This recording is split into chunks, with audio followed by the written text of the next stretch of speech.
Hello and welcome to the Russia Underground podcast. I'm Howard Amos, a journalist and writer.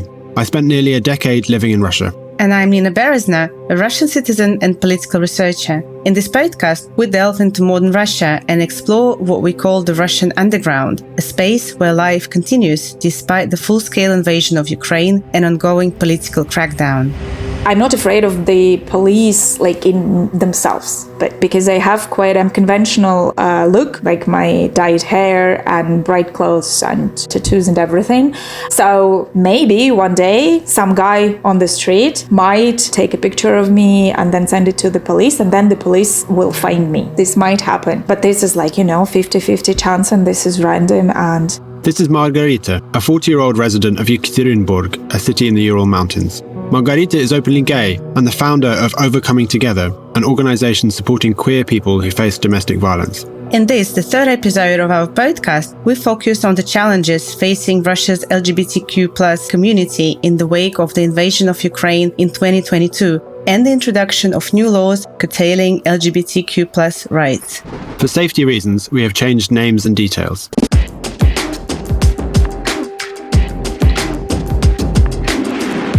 There are quite a few LGBTQ+ organizations still functioning across Russia, but nearly all of them have fully transitioned to working underground. Groups that were once able to operate openly have changed their names and moved entirely online, closing physical spaces and making their social media accounts private. In this episode, we'll be speaking with LGBTQ+ activists who continue to live openly in Russia despite all the risks. there's a lot happening still. There's a lot of activity, and some people say that there's even more activity than before. Says Margarita. But it's all underground. Obviously, this is safe to go underground and to keep low profile. But this limits the access for people who need help, because there's no way for them to find out about you unless somebody tells them. While going underground helps organizations to keep functioning, it creates big challenges when it comes to communicating with audiences. I understand that these organizations who have decided to announce publicly that they are closing down so that all of the media write about it and the authorities think that they have closed down. It's totally understandable. But queer people, they read the same media and they also read about it and they start panicking and being upset. The war really changed my life as a trans person, but now I understand that war and soldiers just changed the whole life of the city. You see soldiers everywhere. This is Max, a 24-year-old activist and trans person from Rostov-on-Don. Rostov-on-Don is less than 100 kilometers from the Ukrainian border. When the invasion began, the airport and airspace over the region were closed. The city is home to the headquarters of Russia's southern military district, and there are many soldiers on the streets. We sat down with Max to discuss how the LGBTQ+ community exists in the frontline city. My grandma was the first that texted me that the war has started, and I couldn't believe this. I was thinking that she just saw the TV, some propagandist shit, and it's not true. In the first days we have some meetings and actions in Rostov, but it was really dangerous here because I remember that on our square there were about 4 people, maybe 7, and the square was full of the police. It was a bit scary, but I understood that I have no choice. I should say what I think about this. In the first days of the Russian attack on Ukraine, Max went out with a bag with the slogan "No to War" daubed on the side. However, in early March 2022, Russia passed military censorship laws that made even such a minor expression of dissent punishable by time in jail. Criminal cases were opened against activists who spoke out against the war. Understand all the risks that I have, but sometimes I understand that I can't just stop talking about this. And my parents sometimes ask me not to post something, not to write something, not to speak so loud. And I just say that I can't, because it's my country, it's government that I not voted for. It's president that is not supported by our people. It's a war. They kill people. And it's awful that I can't just stay outside and say it's not my problem, because it's my problem. Max has been involved in political activism since 2018, and his activism is closely linked to his own journey. Max transitioned in 2023, changing his documents and name. He's currently undergoing testosterone therapy. After transition, I understood that I should really understand all the risks that I have, because if I go to prison, it would be really hard for me. And be a trans person in prison, I think it's something like hell.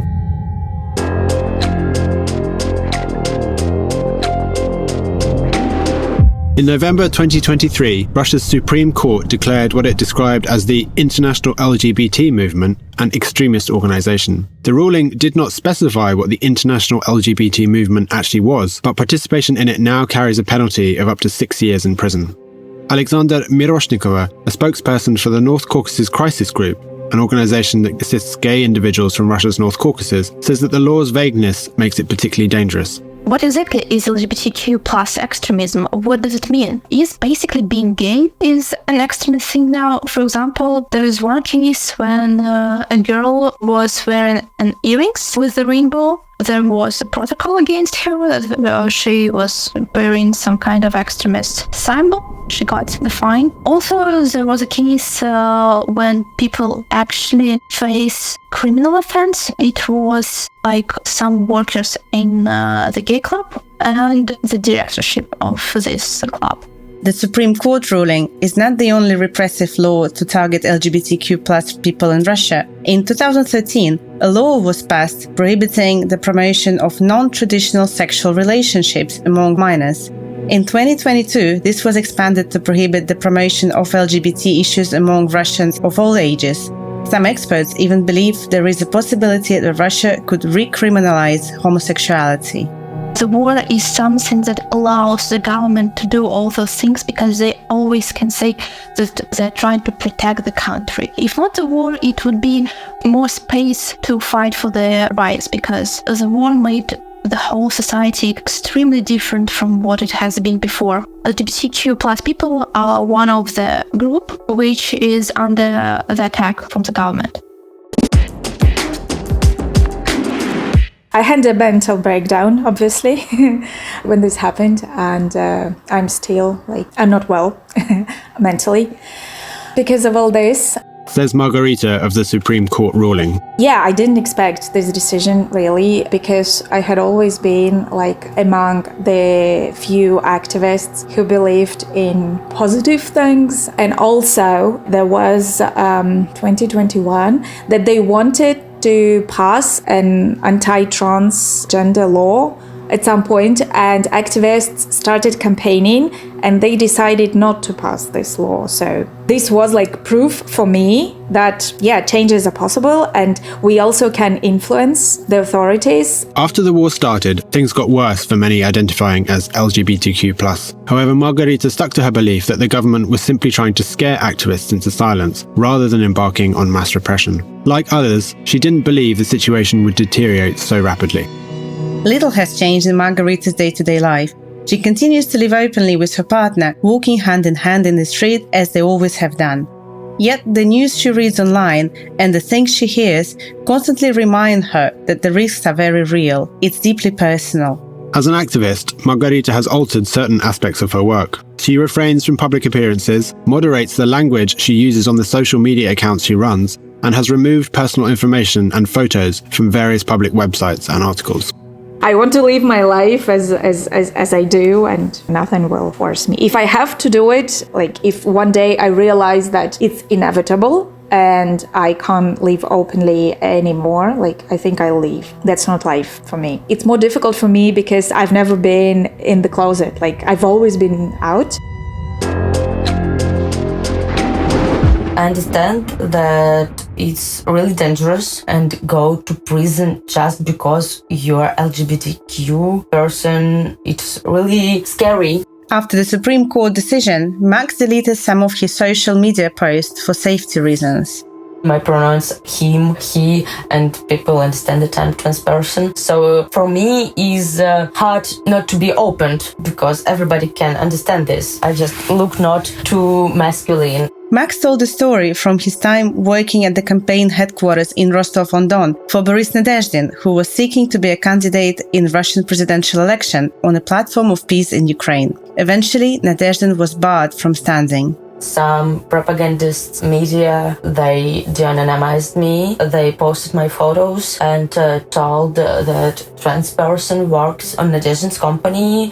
For his safety, Max now uses encrypted messaging apps, avoids delivery services, hides his home address, and has deactivated his location settings in Russian alternatives to Google. Max has also activated an emergency alert button on his phone. It was after the police came to my address 2 times, I think, and they were asking my mom about my activism, and I decided that I'll change the address and I won't go to police, even for talking. Max says that living under such conditions is both challenging and emotionally draining, but making a decision to leave Russia would be incredibly difficult for him. In other country, it would be really more peaceful for me and less dangerous, but it doesn't mean that I'll be happy there. And also, I think that stay as an activist in Russia is really important, because if all of us are going to other countries, who would change this system, who would change this country? Maybe it's something idealistic and utopic thing, but I hope and I believe that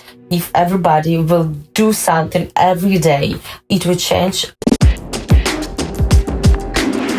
Max was assigned female at birth, but felt uncomfortable being a girl from a young age. As a teenager, he experimented with male pronouns, a practice that was relatively common among his friends. Most people around him were not surprised, simply seeing him as eccentric. In his early 20s, Max briefly tried to present himself in a more traditionally feminine way, using makeup, but he continued to feel that he was not truly a girl.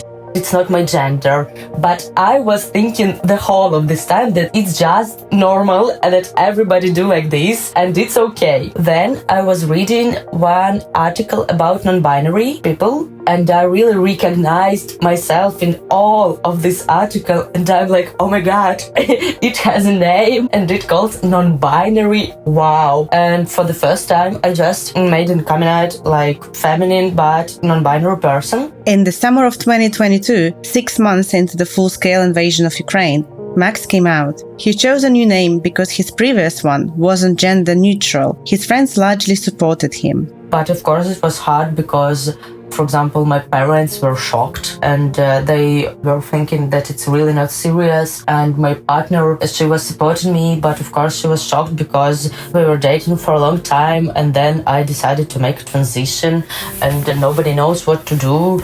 And we understood that it's really hard to be a trans person in Russia. The news about Russia's plan to ban people from officially or medically changing their gender was announced in February 2023. It was signed into law in July the same year. Max realized that he needed to act fast, as officially changing his gender would give him the opportunity to begin testosterone therapy. However, he was filled with fear about the decision. One of his biggest concerns was the possibility of wanting to detransition in the future. He knew that once he had made this choice, there might be no way of going back. Eventually, Max decided to change his documents and start testosterone therapy. Max received his new passport exactly a week before the law came into force. But it's a long distance because some people still misgenders me and so on. But it's really easier to live on testosterone therapy and with new documents, and I have no regrets. Max says he only really became part of the LGBTQ+ community in Rostov-on-Don after the war in Ukraine began. He says that there isn't a large visible community in the city, instead it's fragmented. There are small groups of friends who meet at each other's homes for private gatherings, keeping their addresses secret. Max describes these gatherings as typical parties with friends, where guests eat, dance and enjoy themselves. The main difference is that invitations to such parties are sent out via closed, moderated and verified group chats. when we meet together in our place, it was, the feeling of our power and our freedom, that we have place where we meet, twice a month, and we can feel free, we can be who we are, we're not afraid of this place, of these people, and so on. And it was great. And when I just started my transition, the community really supported me. In 2018, Margarita was involved in conducting a study on intimate partner violence in queer relationships. The findings revealed that queer people often don't know how to recognize intimate partner violence and are uncertain about where they can seek help. This led to her deciding to set up Overcoming Together, which helps address violence in queer relationships. The project was officially launched in February 2022, the same month as Russia's full-scale invasion of Ukraine. At the time, it was the only organisation in Russia dedicated to helping individuals affected by violence in LGBTQ+ relationships, and remains so to this day. Overcoming Together operates entirely online. The organisation is quite small, with a team of 3 people and around 15 psychologists and a few freelance lawyers. Despite the challenges of functioning in wartime Russia, the organisation continues to operate, albeit with safety precautions. Overcoming Together not only helps people in Yekaterinburg, but also any Russian-speaking individuals in Russia or abroad. It gets approximately 200 inquiries per year, according to Margarita. So yeah, but it's about 20 or 30 requests per month. But it's fine. I mean, domestic violence and intimate partner violence is still a topic that is, people are not aware of it, and people have difficulties acknowledging it, and even more difficulties deciding to seek help. Because, first you need to understand that you are being abused in your relationships, and then you need to pluck up your courage and go and tell someone about it. And also, at the same time, telling them that you are queer. So it's it's bingo. For those wanting to reach out to Overcoming Together, the process involves filling out a form on their website. Applicants answer 3 questions. Provide any name they prefer to be called, their contacts, and a brief description of the request. Yeah, people don't want to go to the police. I mean, you can do it. It's not illegal. It's still not illegal to be in a sexual relationship. And you don't have to even disclose your identity or the type of relationship you have. For example, if you are a man and you are in a couple with another man and he gets abusive or he beats you or whatever, you can go to the police and file a complaint and say, okay, he beat me, he's my, roommate or whatever. But people are afraid. That's why we have just a couple of lawyers, because we don't need more, because we don't get much requests about legal help. It's mostly psychological support, but we always offer this option. Margarita was born in Yekaterinburg and studied languages at university. She dreamt of becoming a journalist, but life took a different turn and she became an English teacher and translator instead. After spending several years in Europe, she returned to live in Russia in 2010. And then I met my partner, and she was head of a local LGBT group. And that's how actually I found out that LGBT activism exists in Russia and in our city. I wasn't much aware of the hardship of LGBT community in Russia because I didn't face any, so I didn't think about it. But then after our relationship started and she told me about her work and I attended some of the events they organized, I offered my help, and then it hasn't stopped since. That's how Margarita first became involved with LGBTQ+ Resource Center in Yekaterinburg. She started by launching an English-speaking club at the community center and managing social media accounts. Later, she became their PR manager. Basically, my mission was to make this group known, not only in Yekaterinburg, but all over Russia. And we worked with my colleagues, with our PR team. And there was a time, it was before the COVID, I think, when Resource Center was one of the most well-known LGBT organizations in Russia, and certainly the most active and the most known organization outside Moscow and St. Petersburg.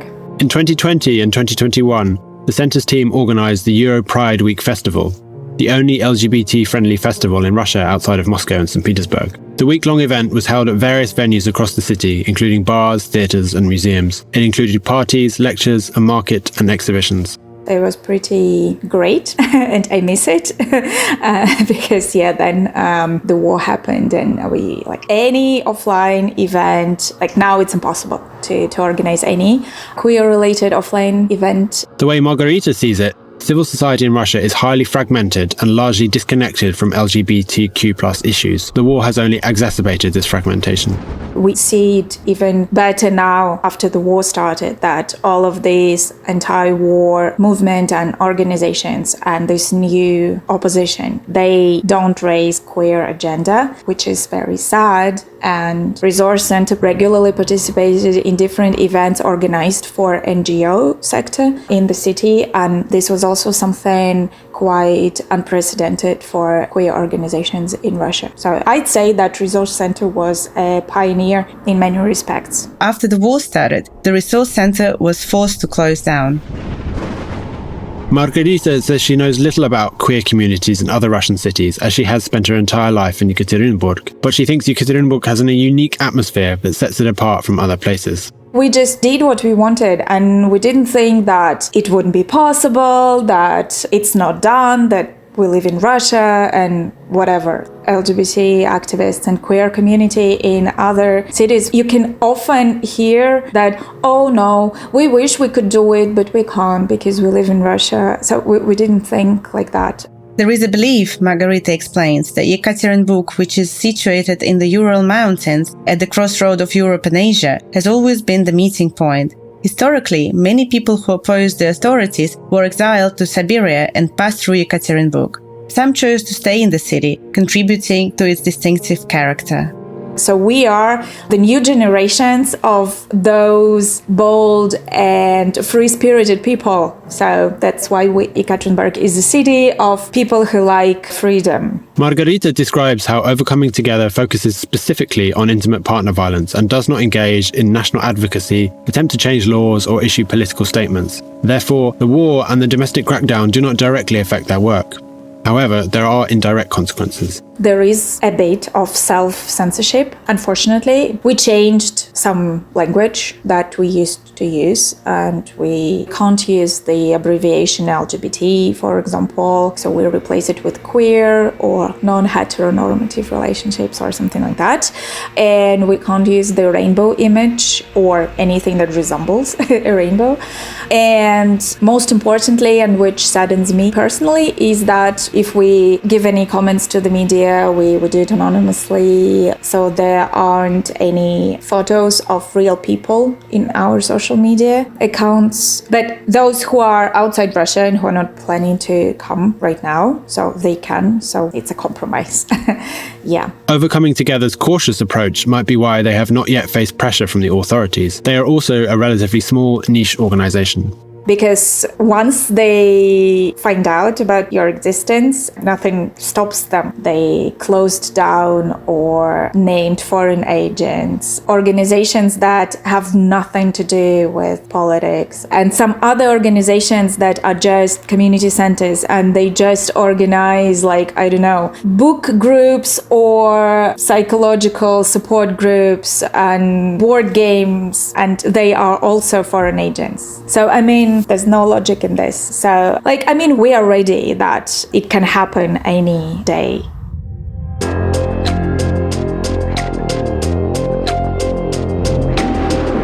While large LGBTQ+ groups in Russia have closed down, many merely relocated their staff abroad and still continue to function in secret. The sensitivity of this sort of work means it is impossible to know exactly how many resources are still available on the ground. Many LGBTQ organizations that moved abroad are still continuing to operate in Russia secretly. They still have some infrastructures in Russia, some workers who work in disguise. Says Alexandra Miroshnikova. State-sponsored violence against LGBTQ+ individuals in the North Caucasus, where Miroshnikovan's organization works, is significantly more extreme than in the rest of Russia.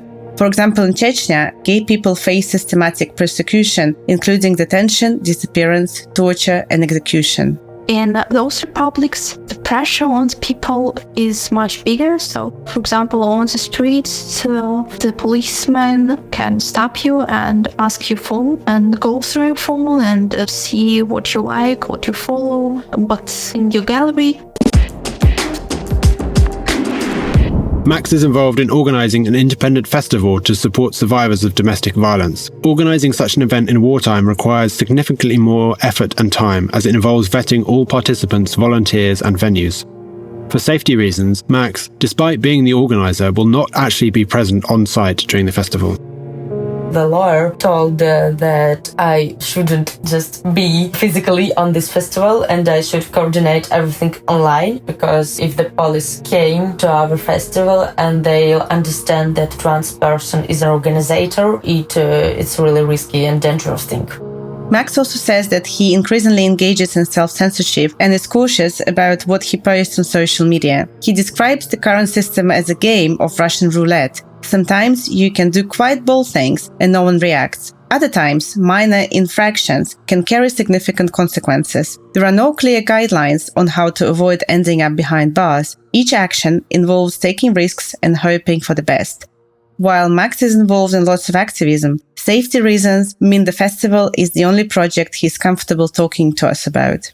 When people ask me about living Rostov and living Russia, and I tell them all this story, like about festivals, about police that came to our houses and so on, and people like, oh my god, how you just live there and you are like open trans person in Russia, in Rostov, in a military town. How? Just how? And sometimes I don't even understand that it's something scary. And I understand that it's something scary only when I talk about this and people are shocked. Okay, it's my reality. Margarita says that she is frequently asked about the risks of living in Russia as a queer person. While she has always been open about her sexuality, she explains that she and her partner, who's a lawyer, have set up a personal security protocol. Currently, they both see the greatest risks as being not for themselves personally, but for their organization. Since the project is a crucial part of their lives, they make every effort to adhere to all security measures. There is some self-censorship, and they try to keep a low profile. Overcoming Together is not officially registered, and if they were designated as foreign agents, they would simply have to rebrand and change their name. Staff names are not listed on the website, and there are no personal contact details available. They believe this will make it more difficult for the authorities to link them to the organization. And as for personal risks, we don't really have any. And I've talked to a lot of people in Russia and abroad, and every time I say this, every time I say that there are no risks for us, they say like, are you kidding? Or are you, I don't know, mental? But it's true. In recent months, Russia has seen a series of police raids on gay nightclubs. There are police raids in gay clubs across the country. It's awful. And just random people get fined. But it's not because of the police raids and not because police have been targeting these people, but it's because someone filed a report to the police, filed a complaint. In Yekaterinburg, one well-known queer club was raided by the police immediately after the Supreme Court ruling. The club has closed and has said it will no longer position itself as a queer space. It plans to undergo rebranding and will reopen under a new name. People have become angrier and more suspicious of each other, and people have started talking to the police about their neighbors or whatever. We see a lot of cases where it's just regular people who see someone on the street and they send a message to the police, like as in 1930s, right? Margarita links many developments impacting the LGBTQ+ community to the ongoing war, which has been dragging on for over 2 years now. She believes that the Kremlin's focus on LGBTQ+ issues is designed as a convenient distraction for society, diverting attention from military failures in Ukraine. Queer community is an easy target for them to distract. On the one hand, to distract the population, to make them not think about war, but about scary queers. We are the scapegoat. So they are very angry and they need to channel this anger somewhere, and it's us. So yeah, I am now pretty pessimistic compared to even a year ago.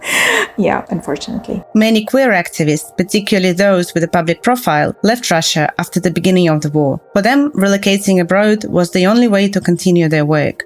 But Margarita has no intention of leaving, at least not yet.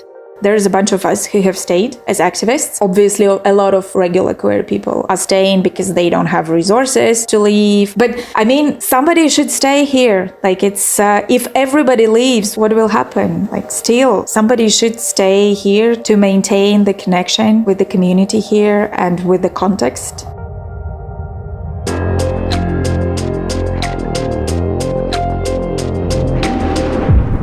Like if I were alone, I would have probably left already. I don't know. My red line, it's either there is a criminal case against me, but obviously like I'll have to leave. I don't want to go to prison. Yeah. And the second thing is, if the situation becomes unbearable for like everyday life. This was the third episode of Russia Underground, hosted by Nina Berezna and Howard Amos.